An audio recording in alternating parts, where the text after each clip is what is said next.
saw that the other day. I said, wherever I am.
All right, folks, coming up on Roland Martin Unfiltered for Monday, December 10th, 2018, Cyntoia Brown sex trafficked at 16. When she killed the man she had been sold to, she was sentenced to life in prison.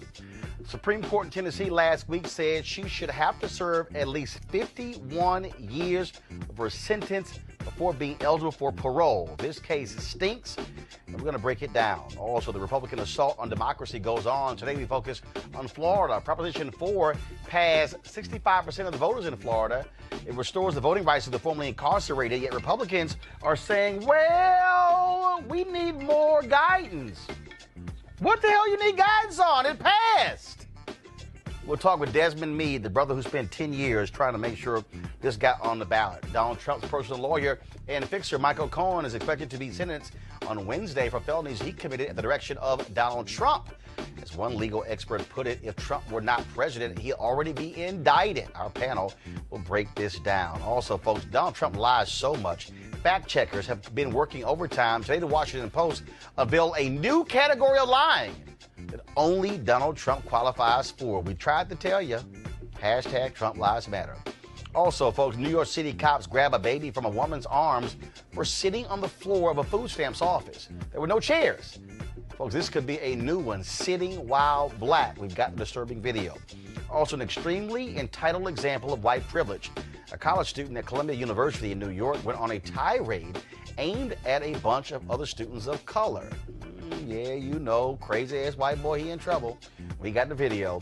An African-American woman from North Carolina who inspired generations of civil rights workers dies at the age of 97. We'll have a moving tribute to Rosanell Eaton. You don't want to miss it. It's time to bring the funk. I'm Roland Martin Unfiltered. Let's go. Whatever the biz, he's on it. Whatever it is, he's got the scoop, the fact, the find. And when it breaks, he's right on time and it's rolling. Best believe he's knowing. Putting it down from sports to news to politics. With entertainment just for kicks, he's rolling. It's on go, y'all. It's Roland Martin, yeah. Rolling with Roland now. He's funky, he's fresh, he's real, the best, you know he's Roland Martin now.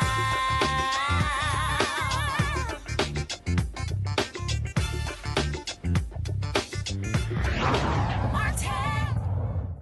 All right, folks, Cyntoia Brown was 16 years old, okay, in 2004 when she killed real estate agent Johnny Allen. Of course, she had been sold to him as a sex slave by her pimp and boyfriend, a man named Cutthroat. She killed him in which she claimed self-defense, but the jury convicted her of first-degree murder and sentenced her to life in prison. In Tennessee last week, the state Supreme Court ruled she must serve 51 years of that sentence before being eligible for parole.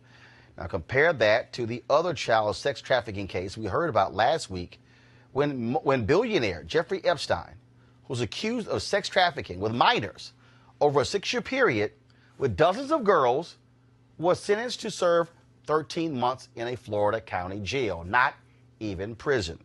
And he got out to go to work outside the jail. Rihanna and Kim Kardashian West have both advocated for this young woman. The Women's March announced a demonstration on her behalf in January. And her story was told in a 2011 documentary entitled Me Facing Life, Cyntoia's Story. Here's an excerpt. Tell me about these people, your adoptive mom and dad. What are they like? Mom, she nags a lot, but she's a sweet person, but she wants me to be perfect and like her daughter. And my dad, that's the only word you need to describe him. Like what do you mean? Like, what would he do? Like it, you know what I'm saying? Like it and stuff like that. He would sort of slap you around? Sometimes he had no reason, just... He would actually say, I swear for God, because I felt like it. I'm sorry, he said what?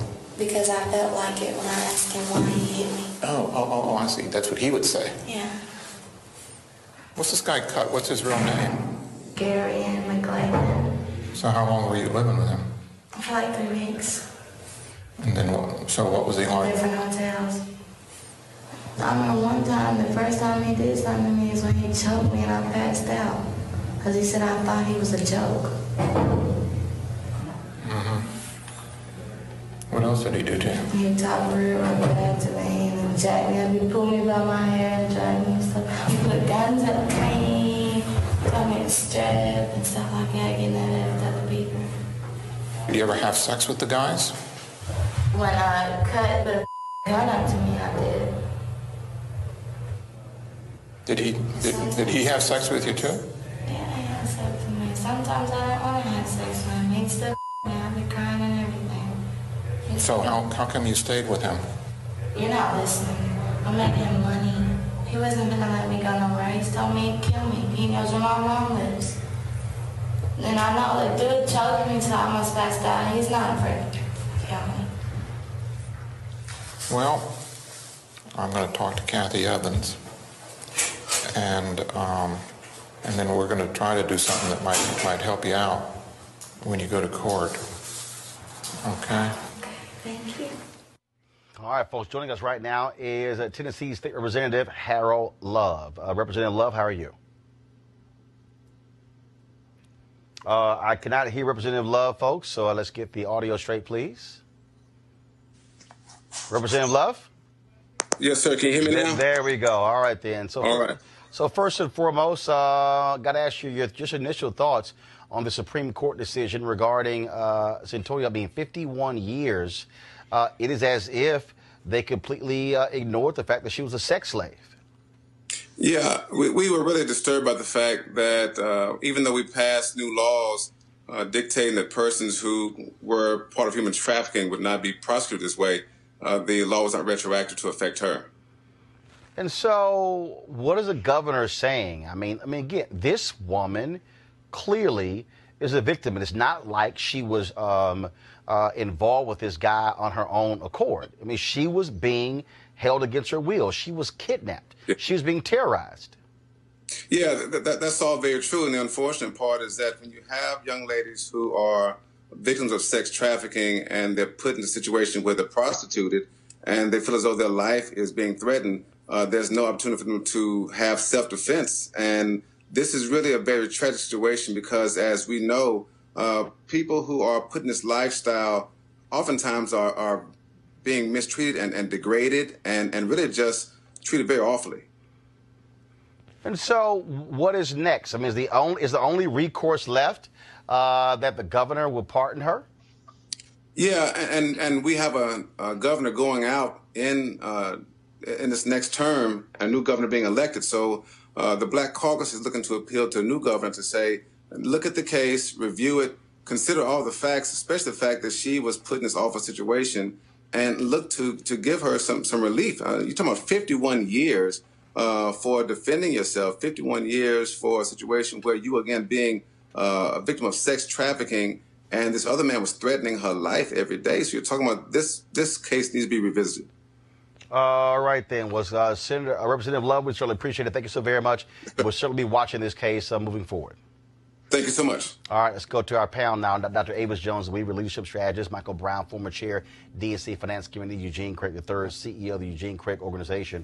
Avis, when you look at this case, I mean, I don't understand how a jury could completely ignore. I mean, did she shoot and kill a guy?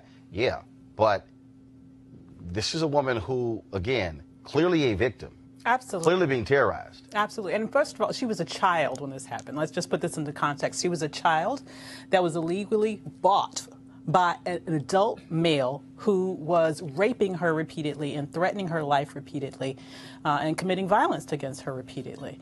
And in terms of the jury, you know, I wonder about that too, although this is Tennessee.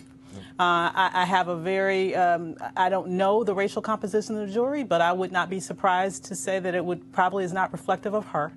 And this is the type of justice, unfortunately, that we've come to expect. Okay, guys, we're getting audio. Guys, okay, so Michael, I want to go to you. When you think about this, when you think about this case, I mean, again, only thing left is for folks to actually protest. Do you know if the victim, was he white or black? Do we know? Don't know, but more than likely black. Yeah. It's just a mess. It's too bad for her. I'm glad that she already has some celebrity advocates out for her. Clearly protesting is always helpful. because it puts it in the news, but you're going to have a legal strategy to reverse this. And so hopefully the advocates she has also are not just celebrities in the sense of getting news coverage, but also that there's a legal strategy to help turn this around, because that's what it's going to take. She's going to have to appeal her sentence, and then hopefully hope for the best. Eugene, again, I'm just wondering, where are evangelicals? I mean, you talk about compassion. You talk about, this is not somebody who had just a ridiculous record before this. Anybody who breaks down this case will see exactly what was going on here. I'll take it a step further. Where are the gun groups? Where's NRA? Where's Gun Owners for America? Where's National Association of Gun Rights? The argument and selling point that gun groups make to women is that, hey, in this particular situation where you're about to be sexually assaulted, you need a firearm to protect yourself. That's exactly what she did. Absolutely. You know, as a child, not as a woman, not as an adult, as a child. And so, you know, the folk that, you know, put major backing behind Marsha Blackburn, Senator-elect Marsha Blackburn, the folk that put major backing behind Senator Corker, look, you know, you should be out, you know, putting pressure on the current governor and the incoming governor to both give her a pardon. I mean, this is a literal case that the NRA or any other gun group can use to wave in the air. Hey, you know, self-defense two-way actually does work. I mean, this is it. This is just broad daylight, front center. You know, front and center. But we know they won't step up because she's black. You know, Colin DeWar, they have a lot to say about anything else. You know, Antonia Okafor, you know, Dana Loesch and Chris Loesch, they have a lot to say. You know, anytime it's a situation with a black guy and a cop, or, you know, but this particular situation where their theory actually kind of worked, they're silent on. Absolutely. Again, I think it's going to have to actually take a massive movement, a massive campaign to actually put the kind of pressure on the governor. You're going to have to actually build support in that state to do it. And so hopefully we'll actually see that actually happen. Absolutely. Hopefully so, because it just is not right. This poor young girl was bought. This is an example of sex slavery. She was purchased and then abused over and over again. If in that situation she has no right to protect her own life, what kind of a country are we saying that we are? All right, let's go to our next story, folks, and that is Florida Proposition 4. You might recall it would restore the voting rights of the formerly incarcerated. Now, it passed by about 65% on November 6th, which means that it changed the state constitution. Now, Republicans, of course, they want to play games. The Secretary of State, he is saying that he needs guidance on the language from the legislature. Okay, here's the problem with that. The Florida Supreme Court, led by Republicans, actually confirmed the language. What guidance do you need? Now, this is going to impact at least 1.4 million people. Of course, many of them African American, in terms of getting their rights back. Joining us right now is Desmond Meade, of course, the brother who spent 10 years getting this on the ballot. So, Desmond, explain to us exactly what's going on in Florida, because the story that I read is the Secretary of State is not giving the proper guidance to local election officials when it comes to registering people beginning January 8th. So thank you, first of all, for having me on your show tonight, Roland. And I really want to start out by saying this, that as we're moving forward in this process, we're not naive that there may be some obstacles along the way as far as with implementation. And so we have already established a great consortium of legal experts that have formed this legal team that stands at the ready to address any issues should they arise. But I can really say that none has at this time, and a lot of what we're hearing and a lot of the reports are just based on pure speculation. And I think most of it have to do with people are just not, they don't know how to react to Amendment 4 passing, and they're just trying to figure out what they can and cannot do. Okay, so what is required? So who, when it comes to this amendment, who can and who can't get their voting rights restored? Very simple, Roland. And I think you mentioned it, that we took over a year in crafting this language, making sure that it was very simple, straightforward, and politician-proof, so to say. at the end of the day, any person who is convicted of a felony who have completely served all portions of their sentence, to include probation and or parole, is eligible to register to vote. Matter of fact, beyond eligible, they have the right to register to vote, and any disqualification that was associated with that felony conviction is terminated upon successful completion of all portions of the sentence. However, it will not apply to individuals who are convicted of murder or individuals who are convicted of any felony sexual offenses. So, 1.4 million. And so, what is the process? So, is the issue that Florida doesn't actually have a process to know how do you check to ensure that folks have completed their requirements?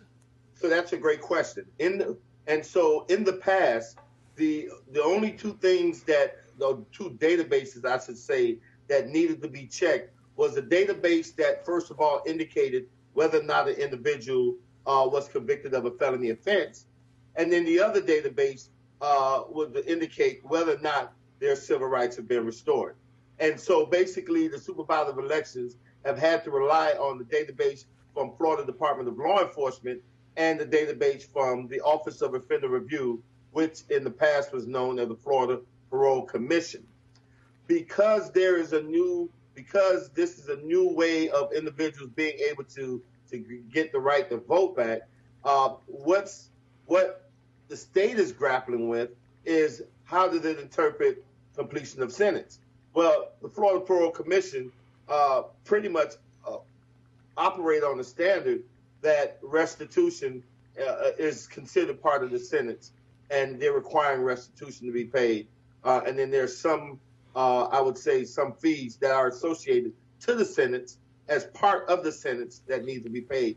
But no one in Florida Parole Commission never required that court fees, nominal fees or whatever, are being considered part of the sentence. And so what's being grappled with right now is I believe that they're really trying to figure out, number one, how are they able to process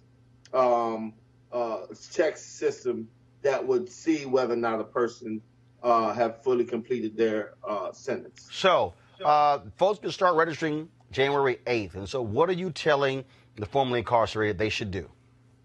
Well, first and foremost, there's a mantra that we have, first of all, Roland, that we're really putting out there. And I can tell you, as a person, I'm a person who's directly impacted as well. So I wasn't able to vote for my wife when she ran for office. But in January, I'm going to be able to go and register to vote for the first time in many years and be able to vote for my wife when she decides to run again. What I am telling people is this. Number one, first and foremost, is that I've worked too hard and waited too long to get my voting rights back to just give it away to anybody. All right. And so folks are going to have to work for my vote. And that's something that we want to make sure that all of the 1.4 million returning citizens are very much aware of, and that they hold on to that, because we don't want to just give our votes away. But the other thing that I'm telling them is what I'm going to do. On January 8th, my plan is to walk into the supervisor of elections office with my family and register to vote under the full authority of the Constitution of the state of Florida, which tells me that I can do it because I have completely served all portions of my sentence. And obviously, you said you have a strong legal team ready. This is going to be a legal fight. I mean, you know doggone well. Yes. You got Republicans in Florida. Last thing they want to see is 1.4 million people all of a sudden add to the voting rolls. That could change elections up and down the Sunshine State. But here's the thing, though, Roland, and there's a couple of facts I want to throw out there at you. First of all, I know you said that's the last thing they want to see, but you got to remember, we ran this campaign for 4 years, and at no point during those 4 years did this campaign get any kind of opposition from conservative side. As a matter of fact, because this campaign was an organic grassroots campaign that was made up of people from all walks of life and all political persuasions, we actually got bipartisan support from the Koch brothers all the way to the ACLU from Christian Coalition all the way to the AMEs. You know, we actually had a consensus that this legislation needed, or this Constitution amendment needed to be passed. It was long overdue. And so when you look even at the votes, on election night, we got over 5.1 million votes. That's over 1 million more votes than any candidate that was on the ballot, which means that there were a lot of people who were progressive that voted for it, and a heck of a lot of people who were conservatives that voted for this as well. And so we have, you know, have embraced this campaign, the nonpartisan nature of it, the all-American nature of it, we have held on to. And you know what? Not only did it get us across the finish line, we're holding on to that to get us across the next level in 2019. Well, like I say, the very people, of course, who may get thrown out of office, they ain't down for this, and they can't keep with a law and order stuff. And so you guys are going to have, when will your phone number and website and everything be ready for folks to be able to call and reach out to if they have any issues when it comes to registering? Yeah, so we're setting up right now to make sure that we have volunteers in place, that we have a call line, a helpline set up, as well as websites. We'll have multiple partners that probably have links to it as well to make sure that any returning citizen who face any kind of obstacle, first and foremost, we know that they'll be able to get in contact with the Florida Rights Restoration Coalition. We're plugged in with all of the legal experts, and we'll make sure that any issue that arises out of a person attempting to register to vote on January 8th and beyond will be immediately addressed by our team of experts. And we have a ton of private attorneys throughout the state of Florida who have also volunteered their time and expertise to the cause. And so we have more than ample amount of attorneys on standby ready to ensure that the will of the people is enforced and ensure that the Constitution, the right that we're afforded by the state Constitution, is adhered to. All right, Desmond Meade, I appreciate it, man. Thanks a lot. All right, thank you so much, Roland. All right, Ben, I'll go to our panel here. I'm telling you right now, trust me, to say I need guidance from the legislature, you got enough guidance from the Supreme Court, Mr. Secretary of State. Yeah, I mean, they see the writing on the wall. You know, once these voters are added to the rolls, it's game over. I mean, you know, it's game over. You're going to see, you know, probably, you know, D wins up and down the ballot.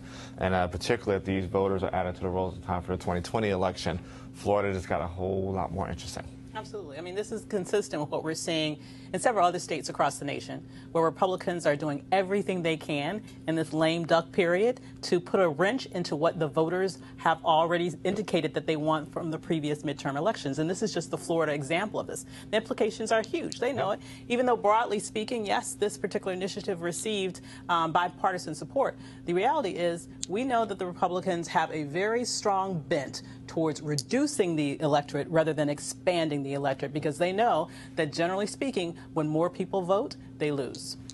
It'll be interesting to see if during these court battles, because I'm assuming they're going to be some court battles, if they try to stretch this past 2020. And let's just figure it out after 2020. Whatever happens after that, fine. But we cannot be a blue state. That's not an option. No, And that ain't happening. You ain't pushing nothing to 2020. Right. Bottom line is, this changes the state constitution. They're going to have to deal with that. That's what's going to happen. All right, folks, we've been telling you about the Republican assault on democracy, not only in Florida, but also in North Carolina, Michigan, and Wisconsin. The New York Times reports today that several major corporations are funding the Republican legislators in Wisconsin. Microsoft, Dr. Pepper, Snapple, JP Morgan Chase, and Humana Healthcare. Now, perhaps as customers of these companies, we should make it clear we do not approve of their money undermining the will of the people, as these Republican legislators are doing in Wisconsin, North Carolina, Michigan, and Florida. And so we'll certainly be keeping you up to date about what is going on there. Now let's talk about the lying president. New documents filed on Friday in the case of Michael Cohen, Trump's personal lawyer and self-described fixer, exposed some highly unusual, if not clearly illegal activities on the part of Donald Trump. Two areas stand out. First, Trump directed Michael Cohen to make payments to two women who have alleged affairs with Donald Trump. Now, most legal experts, including the husband of Kellyanne Conway, George Conway, thinks that those are clear campaign finance violation felonies. Second area involves Russia. Cohen claims under oath that the discussions with Russians on a deal to build a Trump Tower in Moscow did not end in January 2016, but extended well into the campaign through June of 2016, and that Trump and his family members were kept apprised of the whole situation. This at a time while Trump was denying he had any business whatsoever, any business dealings in Moscow. Now, also, folks, fact checkers have been working overtime since Donald Trump became president. One of the most famous is the Washington Post fact checker, which awards 1, 2, 3, 4 Pinocchios depending on the severity of the lie. And that wasn't enough for them with a serial liar like Donald Trump. Guys, why didn't y'all have my Trump Lies Matter stinger? What's going on? I need y'all to wake up in the control room. What the hell? That's why we created the damn thing. Okay, so no, find it right now. So they created a new category called bottomless Pinocchios for the same lie being repeated at least 20 times. Now, of course, y'all know I use the hashtag Trump Lies Matter. Can y'all press play? Thank you.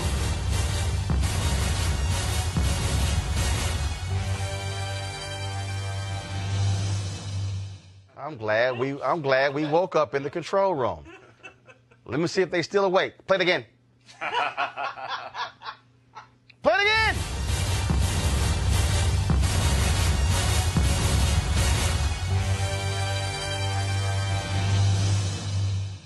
Goodness. I'm like, are we asleep? Play it again.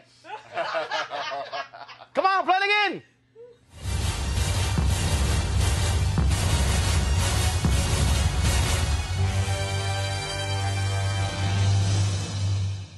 Just want to make sure they're awake in the control room. All right, y'all. And so this bottomless Pinocchios, of course, the Trump's tax cut was the biggest in history. We know that's a damn lie.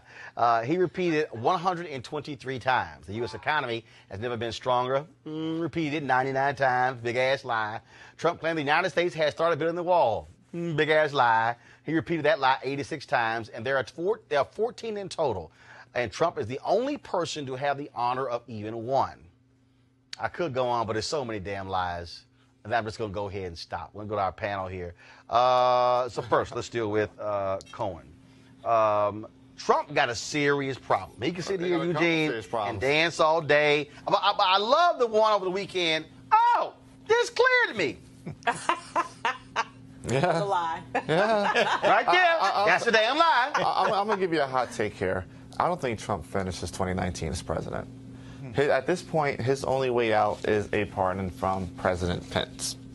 That is the only way he survives any type of indictment or future indictment. I am also of the belief that the U.S. attorneys in Southern District of New York may be given clearance to actually indict him. I think that's what this is building up to. Individual one, may actually see an indictment. What gets me, Michael, is this, all the people say, oh, no, a president can't be indicted. No.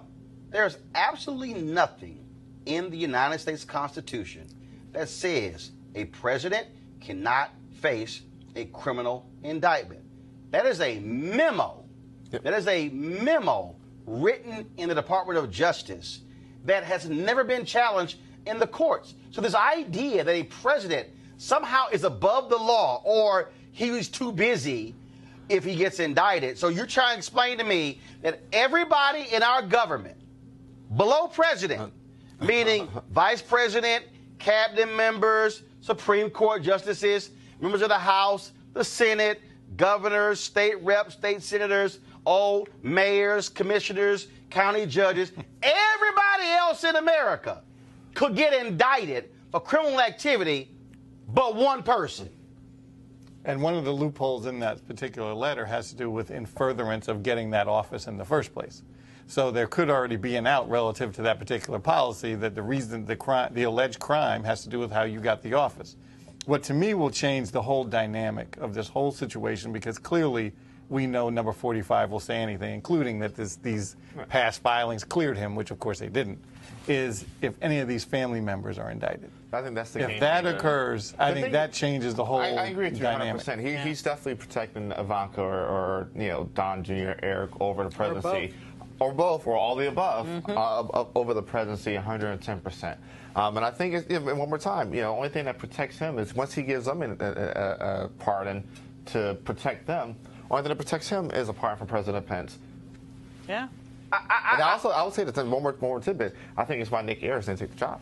Oh, there's no doubt in my mind. Nick Ayers like, J Dog, I'm gonna go back to Georgia. But Nick Ayers he said, I can do this for 3 months. He said, I can do this for 3 months. Right. Who the hell would agree to that?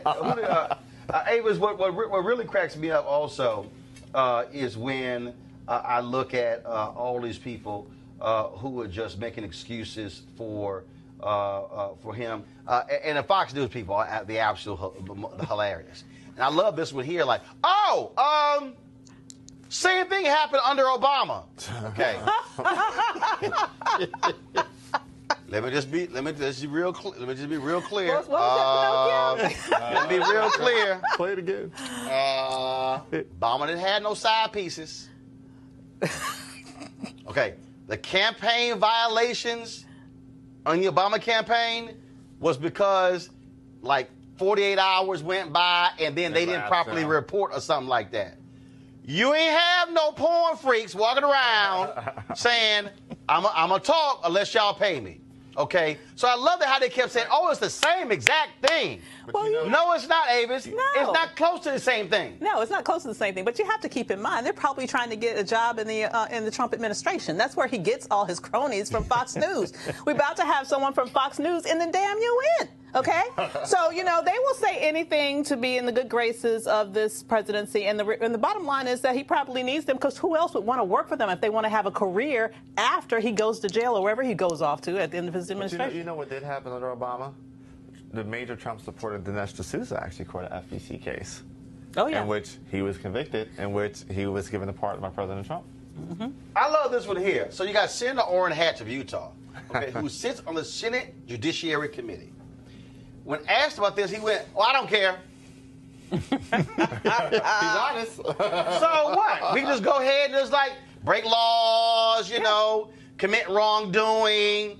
And then I thought they were the law and order party. No, they're not the law and order party, number one. Number two, there's also been some reporting that suggests that a number of Republicans, quite frankly, have been bought and paid for by the Russians, okay? It's not just the Trump campaign. Dana Rohrabacher? Absolutely. Yeah. It's not just the Trump campaign that has been compromised. It is Republicans that are all throughout the governmental system. So, of course, they want to protect him, because when that domino falls, guess what the other dominoes will lead to? And so they are all colluding. They are all colluding in protection of this one person who we know has sold out the United States government to a hostile interest, because they too have sold themselves out. Then you also got the Russian agent. She's going to plead guilty for trying to use the NRA. She's about to sing. I mean, I'm just saying. She's about to sing. What's up with y'all? Got the NRA over here, got a little Russian side piece. You got Trump over here, with his two side pieces. I can tell you ain't getting a Moscow check. You got all these folks who are cutting checks, and Trump directing. Trump sitting here directing Cohen, and of course not today. He just went ballistic with more of his tweets. And I'm just sitting here and see this one also. I love this one here. Mueller hasn't shown us anything. Individual one, sir. Let me help y'all out. Because he ain't done. I mean, first of all, he doesn't show you. Here's my beginning report. Here's my 30% in report. No, you kind of have to actually wait for it. And so it just, the dancing to me is amazing. Yeah. The dancing of how they are making up stuff and like it's no big deal, and they're just getting gut checked. Mm-hmm. The thing is, this individual one has a lot to worry about. I mean, he's been named multiple Individual times. one. Individual one. Not two, not three. Individual one.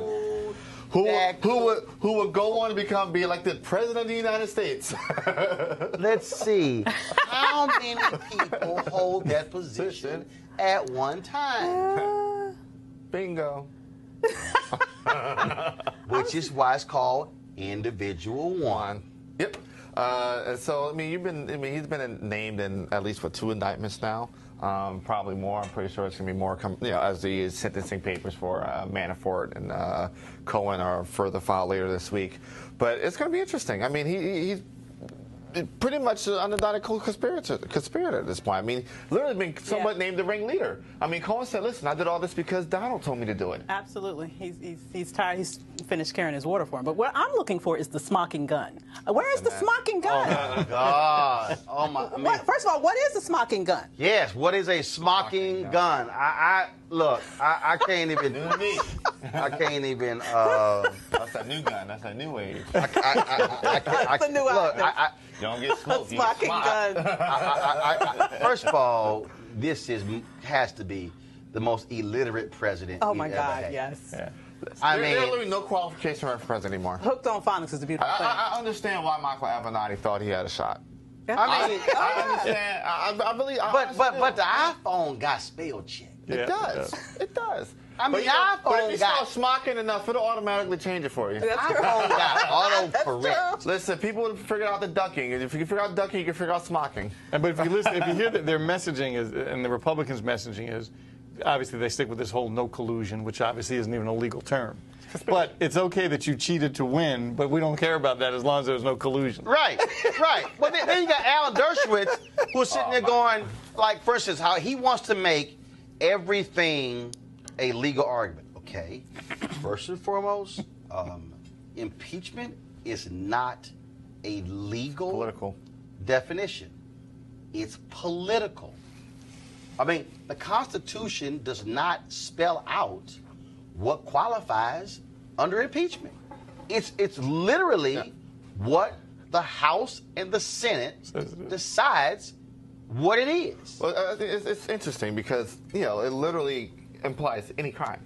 Literally, high crimes And misdemeanors. Right. If it's not a felony, high crimes and misdemeanors, which means, y'all, murder or jaywalking. Literally. Felonies are somewhere in there. That's true. That's a high crime. That's a high crime. Jaywalking, misdemeanor. Meaning we could boot your ass for high crimes and misdemeanors. But let's talk about the quality of people that are defending Trump. Alan Dershowitz. I mean, you know, Alan Dershowitz, you know, Jeffrey Epstein's Was attorney. at the Jeffrey Epstein party. You know, you got a girl 16 And he at just a said, time. all I got was a massage. She said, no. So these are the type of people that are defending Trump. Yeah, birds of a feather. I can tell you. All right, y'all.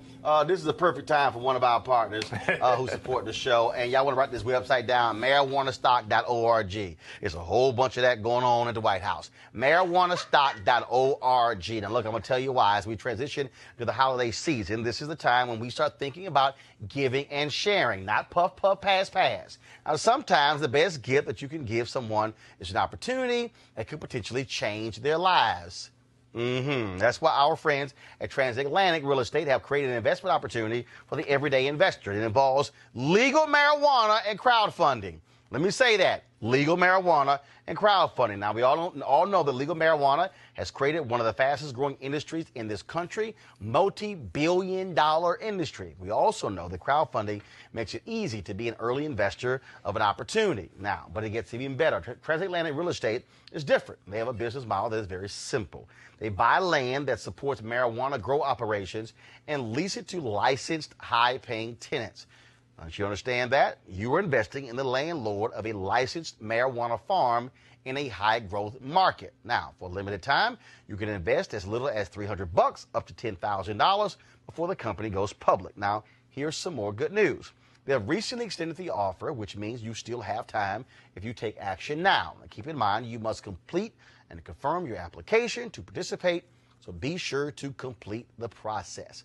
Don't spend all your holiday money and end up with empty pockets. Instead, get a return on your investment. You can also consider making an investment for someone special. How's that for a holiday gift? To get started, go to marijuanastock.org. That's marijuanastock.org for you to get in the game. All right, folks, let's talk about this story out of New York.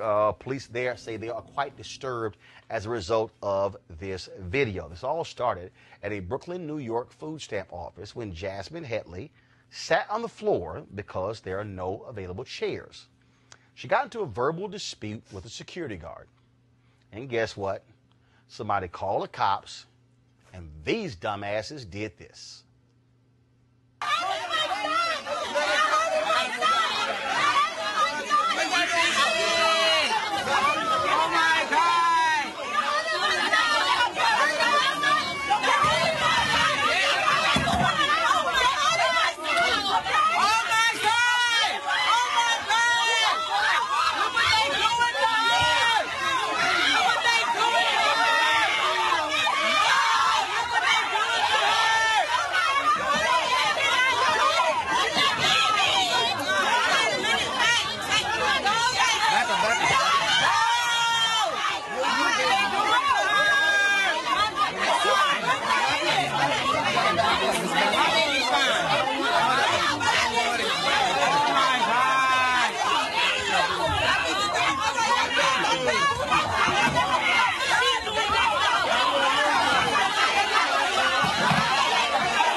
right, folks. Actually, let the video keep rolling. I'll talk over it. Now, of course, this was not supposed to happen. After the death of Eric Garner in 2014, the police were given de-escalation training. Well, clearly it's not working. Now, the officers involved have not been placed on leave. Letitia James, the city's public advocate, called for the officers to be placed on desk duty and the results of the investigation to be made public.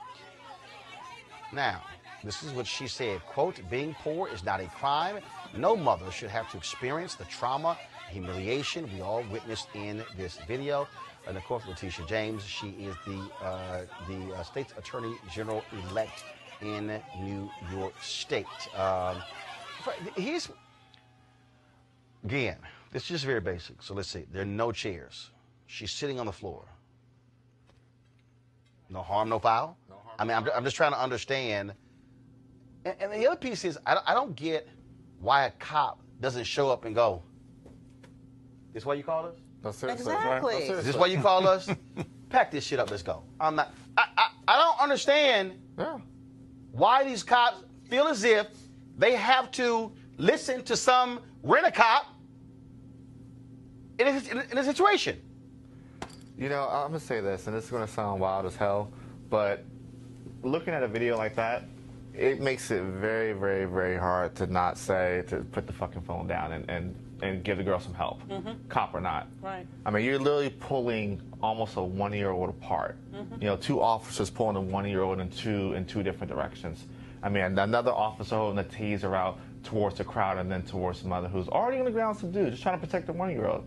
I mean, this is, we try to keep things civil, try to keep things, humane. You want to, preserve civil society, but it makes it extremely hard to look at a video like that and say, put your phones down and protect this woman from these abusive police, regardless of what they end up, what the consequences. Yeah, be. but then also that happens, then all of a sudden you're that's for attacking a police officer, and they're going to slap on all kind of other charges, Avis. Filing on charges, and this is what happened to this woman too. Despite the atrocity that we just saw right now, absolutely no excuse for that.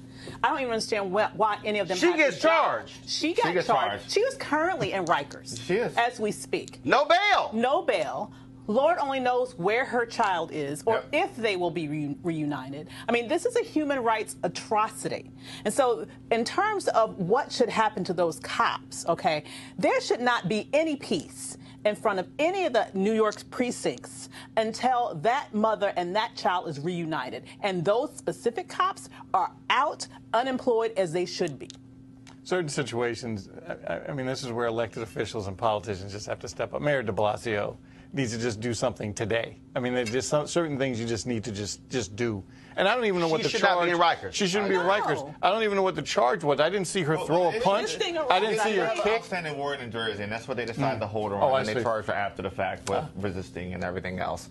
But the thing is this. But you can still have due process on that warrant. You can't right. Absolutely. But the thing is this. The initial call should be made to call police. Absolutely not. I mean, she's sitting on the floor. Who is she hurting? Who she's hurting? Nobody. Here's a comment. This is what the top cop in New York said, James O'Neill. Here we go to my iPad. The video obviously is very disturbing. First of all, double check this here, please, to make sure they're seeing it. He said, "I'm a dad. I have 2 kids, but being a cop, it's a really difficult job. Thank goodness nobody was hurt, or at least at the time, nobody reported any injuries. And then going forward, as with any incident they were involved in, we'll learn from this." Now, de Blasio also tweeted after this, "This was a disturbing incident.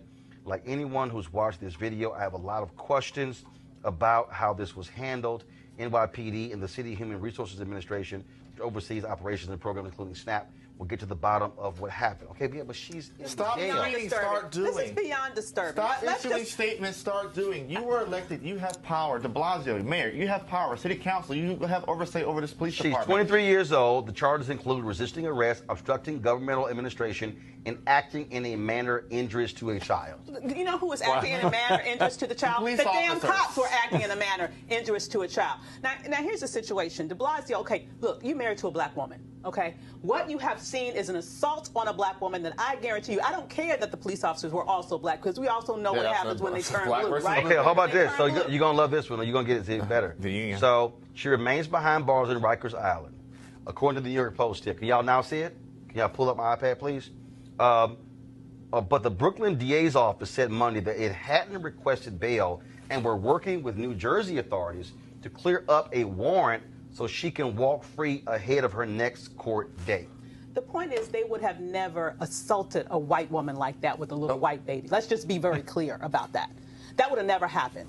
And I'm not impressed that de Blasio is married to his sister. Let's see what he is going to do right now. He's been married with this forever now. Exactly. But then what atrocious against black women in the city of New York. Absolutely. There's so many examples. You're exactly right. He's a pseudo-progressive in name only. You're exactly. Well, hey, I'm not going to defend him. This right here is absolutely ridiculous. It's a human rights atrocity. And I would not ever imagine this ever happening to any white woman with a cute little white baby. Would never have their child ripped from their arms like that. It comes from a history of dehumanization and disrespect for black families. A history in this nation of always ripping apart black children from black mothers, and it has to stop now.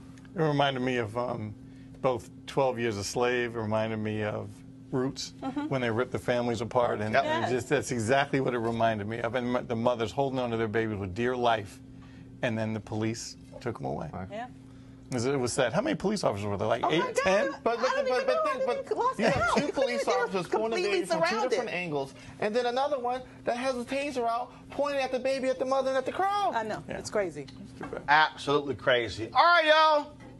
Let me say fuck on the show. Next story, more crazy-ass white people. This time, apparently, a college student at Columbia University, which should be damn embarrassed about how one of their students speaks about history to a group of students of color. Press play for today's dumbass. We built the modern world. We built the modern world. Europeans. Built the modern world. We invented science and industry. We invented science and industry, and you want to tell us to stop because, oh my God, we're so bad. We invented the modern world. I feel you. You're so dumb. We invented the modern world. You fucking degenerate. We saved billions of people from starvation. Are you joking? We built modern civilization. White people are the best thing that ever happened to the world. We are so amazing, and I love myself, and I love white people. Say that one more time. Fuck yeah, white people. Say it right here. Fuck yeah, white men. We're white men. We did everything. Look, I don't hate other people. I just love white men. God. I just love white men. Oh, God. Opioids are a hell of a drug. Alcohol's a drug, too. Folks, I don't know what he was on. folks, that was Julian Von Abel. Well, they got his name and everything. Abele, let's see here. I think this is his Abele. Twitter feed. Is this him right here? Yes, it is. This is his Twitter feed. Here, go to my iPad, please. This is his Twitter feed as we see. And let's see. I don't think he's tweeted. And yes, looks like he has scrubbed his entire Twitter feed. And so he has literally one tweet up from October 6, 2016. And so I wouldn't be surprised. First of all, it was like 4 o'clock in the morning. He followed these students to the particular eatery. And Julian's about to become, I think, extremely popular. Oh, famous, bro. On the campus. And now here's the piece.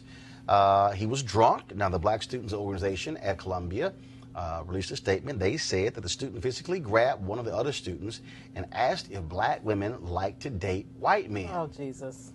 Say, player, I'm just saying, it's a good bet you're not going to get a sister to date you after this video. Now, the university, of course, they are investigating. I keep open at Columbia University, man. Look, I keep trying to explain to y'all. I have no issue. We're just going to go ahead. I need y'all to do me a favor in the control room. I need y'all to go ahead and just create me a new stinger, crazy-ass white people. Okay? Because that way, because this is becoming a daily feature. It is. Yes, somebody it is. white, act a damn fool. You know, they start cussing, yelling at black people. He's a white guy creating opportunity for somebody to take his spot. Yeah, I mean, I appreciate that. I mean, every time one of these white women and white men act a fool, guess what? They lose a job. I'm telling you, if you know, we keep this up in Trump's America, we're going to eradicate black unemployment. Yeah. I mean, it's just not going to exist because these people continue to lose their damn mind. Yeah. Every single day. Oh, my goodness. So, Julian, thank you. Thank you for showing us who you are. Thank you for allowing the alcohol to speak. Thank you for being transparent. And I'm quite sure there will be a empty seat available at Columbia in the very near Spring semester future. coming up. I'm just saying. All right, y'all. Of course, the Affordable Care Act is still law in this country. Donald Trump is doing everything he can to sabotage, not, frankly, running any ads. The sign-ups for the Affordable Care Act are down 13% from last year. Again, they don't want to spend any money. They're not actually sending anybody out, no one from the administration. They don't care if you get health care. Now, the deadline is December 15th. Deadline 15th. You can go to healthcare.gov. That's healthcare.gov. And of course, President Obama, he's out, with a new video touting this. And so y'all got the video ready? Press play. Hi, everybody. Well, it is that time of year again. The time my team tries to get me to reference some viral trend or otherwise make a fool out of myself in the name of encouraging more young people to sign up for health insurance. But not this year. You know why? Because this year is different.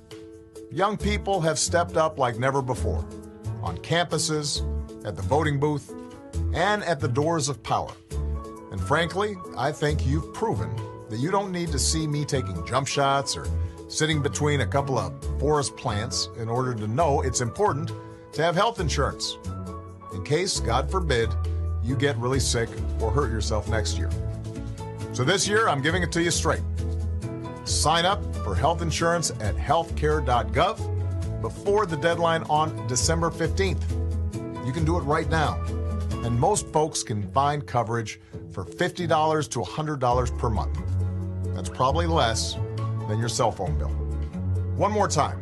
If you need health insurance for 2019, sign up for it right now at healthcare.gov. And that's how it's done. You've got a filter on me, don't you?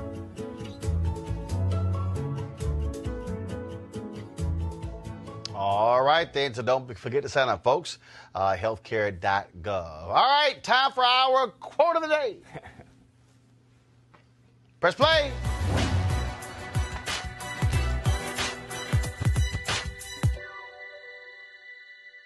History and experience should not be ignored. Civil rights activist Roy Wilkins.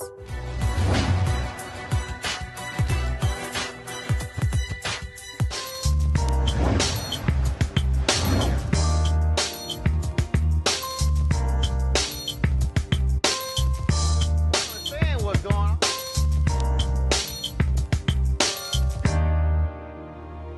I like it. Is hearing the pressure the button like this here? Never getting old. Never getting old. I'm like. This is what happens when his team wins, you know. Right. Right. Talking about a little alcohol. That's why he That's why he dragging today. All right, y'all. So of course, every Monday here at Roland Martin Unfiltered, I rock some gear of an HBCU, and so this I'm wearing, of course, the Morehouse sweater. Folks sitting there asking me all day, like, "Hey, but the Morehouse?" No. I'm Texas A&M graduate, same colors. Same colors, though. But again, of course, Morehouse founded in 1867. Of course, famous graduates, Reverend Dr. Martin Luther King Jr., Spike Lee, of course. You also have Julian Bond, Samuel L. Jackson, Sanford Bishop, Congressman, also Maynard Jackson, of course. So Morehouse, support them at morehouse.edu, morehouse.edu. And so I got to ask y'all this here. So let's talk about sports real quick. So Reggie McKenzie got fired by the Raiders today. Reggie McKenzie, brother, left the Patriots, goes to the Oakland Raiders. They sitting here, they give John Gruden $100 million over 10 years. They suck. And so he pretty much runs him out. Here's the deal. There's only one African-American left. Other than Ozzie Newsome, there's a brother in Miami. All of a sudden, you literally have just two black executives in the front office in the NFL. It's crazy. I mean, and that's where decisions are made. Now, that's where personnel decisions are made. That's where branding decisions are made. That's where who we're going to go, what kind of contracts we're going to hand out. It's going to play. It's already playing a role. It's going to play a role in the future of the league and teams. Yeah, you're talking about, again. It's important for us, don't just get focused on players. You also look at head coaches, but also the executives. Not having the opportunities. Absolutely. And creating opportunities, Michael, and for other folks. Absolutely. And I'm wondering, Does the Rooney Rule, for example, does that apply to executive positions? Oh, it does apply to them, but then they don't give a damn because in the case of John Gruden, I mean, the owner already had his mind made up, so he really didn't care. Well, you know, that is disgusting. When you think about the fact that what would that league be without African-American players? Not a damn thing. Nobody would give a damn, okay, because there wouldn't be any talent to look at every Sunday. So, you know, there needs to be, this is one of the things that's really frustrating to me. You see people, black people, in the labor positions putting their bodies on the line, but in the executive positions, underrepresented. Michael? Well, you know, most of in the front office, the African-American males have, what's the title? I think it's like player relations. So they're the ones that kind of communicate with the players and do the community service outreach, but not making any manager, head of pro personnel, but not making any decisions about who's on the field and the direction of the organization. Okay, got to ask y'all this here. So, because Beyonce from H-Town, of course, she was not performing over the weekend publicly. She was playing a private party in India. Yo, guess how much one of the richest dudes in India had to pay? The richest dude in India had to pay Beyonce to perform. Two bills. I ain't say $200 bills. $2 million. Wow. And so here's a video of her performance. So imagine, this is at his daughter's wedding, okay? And so $2 million. So I thought about it, and I said, okay, so if y'all had the money, if you had the money, all right, and so whether it's your birthday party or whether it is your wedding, who would you pay to perform? Oh, we're going to Weekend and Hove. So you got Jay-Z. Jay-Z in the Weekend. Okay. Well, I definitely would. Living, I would definitely have Beyonce. Well, hell yes, living. Living like dead, it would have to be Prince. We ain't paying nobody who's dead. You know, if I could resurrect him. Wait, you ain't Lazarus, you ain't Jesus. What sort of Prince? Then you got to name somebody living. Oh my God, I can't. Well, you can't ask black people some damn question. You got to go. Well, you know, if he was living with all type of tactics. Name somebody living. Beyonce. Whatever. Michael? I think I'm going Queen Bee only because my kids would want her there. They'd say I would too, but my kids, I'd say that. And the Pied Piper. Oh, you know you would too. I would. And the Pied Piper of R&B. I'm telling you. And the Pied Piper of R&B. Well, hold up. You going to have R. Kelly? Sex trafficking. We don't need him. You going to have R. Kelly? What you going to do? Pee on your gas? In the words of Rob, who got your shots? I'm going to come back to the U.S. You know? Whatever. I'm telling y'all right now. So last year, my parents had their 50th wedding anniversary, and so I had the OJs perform for them. And so I'd probably say, see, the problem is I know too many cats. So I would have to. No. Yeah, I would piss somebody off. So I would have an all-star jam. Okay. Oh, cool. Smart. I'll have an all-star jam. Remember, if I got his money, hell, I ain't got to have one.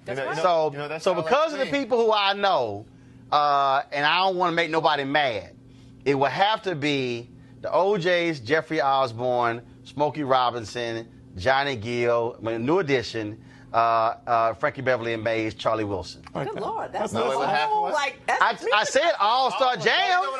I told you I can't make. I told you I know too many people. It sounds like a Roland Martin unfiltered. Hold on, that's the party.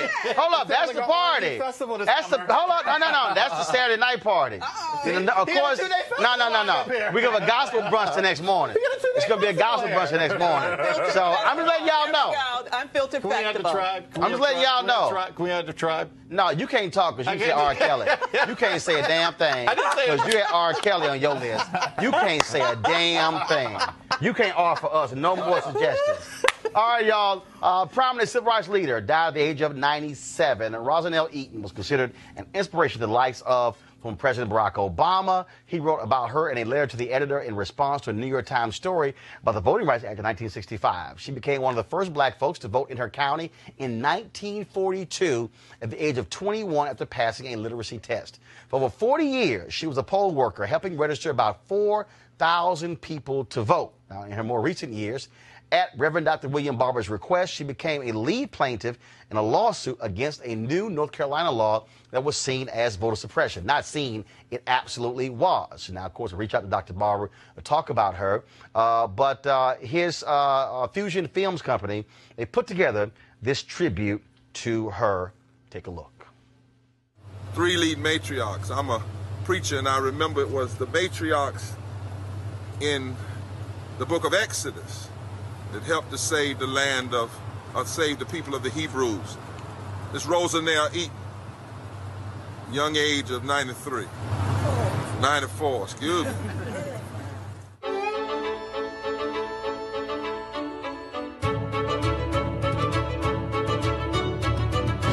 I've been a member of the NAACP for around 70 years. I've been in the movement for 75 years. And now I am just disgusted.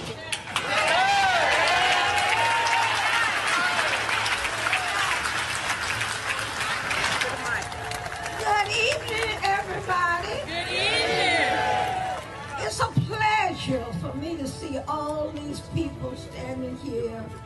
In the year of 1934, I asked my mother to take me to the county courthouse, for I wanted to prepare myself to be able to help people vote and vote myself.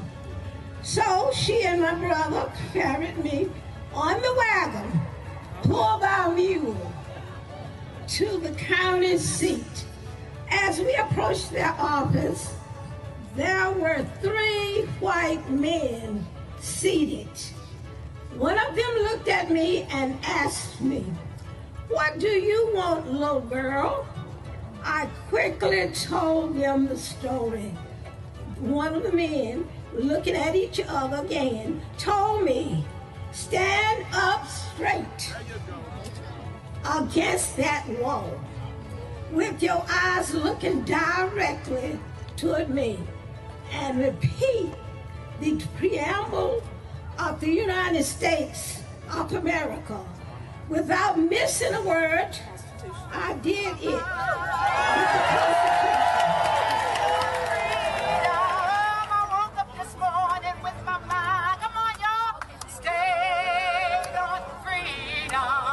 Now we need to commemorate, we need to motivate, and we need to educate for the good of the people.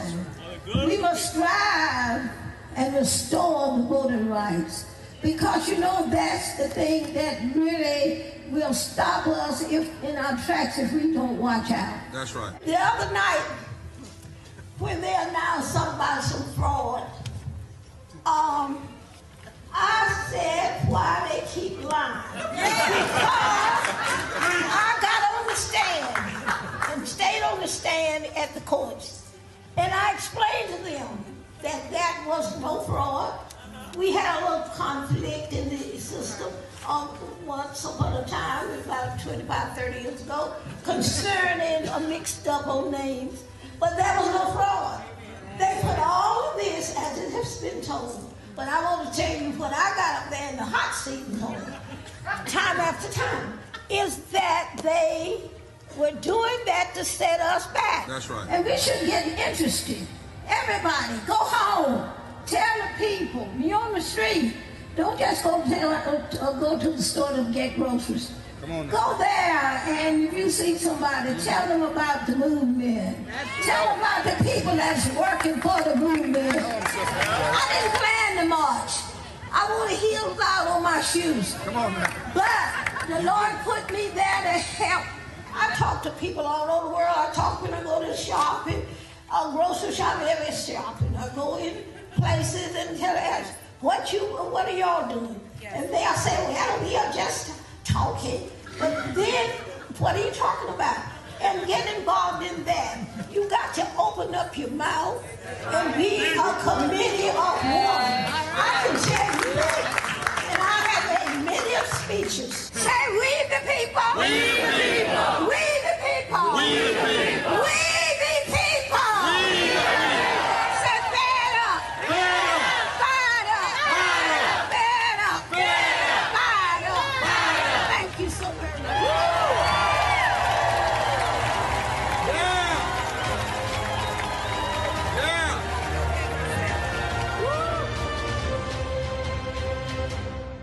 right, folks. Rosanell Eaton, age 97, passed away. Certainly want to thank Reverend Dr. Barbara and Fusion Films for allowing us to play that tribute to her. Folks, don't forget, if you want to support Roland Martin Unfiltered, please go to RolandMartinUnfiltered.com to join our Bring the Funk fan club. Every single dollar that you give goes directly to this show in order for us to broadcast live every single day, for us to tell the stories that other folks are ignoring. And so we certainly want you to support us. Our aim is to add 1,000 new fan club members by the end of the month. We want you to do so. Of course, our goal, of course, is to get 20,000 of our members in the course of the year to donate at least $50 to join our Bring the Funk fan club. So we want you to do so. And also, beginning tomorrow, we're going to be rolling a video of all the folks who have contributed to our show. We're going to close the show out every single day with that video. So we look forward to that. So please join us by going to RolandMartinUnfiltered.com. Okay? Certainly want to thank Michael, Avis, and Eugene. We want to thank, of course, Desmond Meade, as well as Representative Love, for joining us on the show. Thank you so very much, folks. I shall see you guys tomorrow. Holla!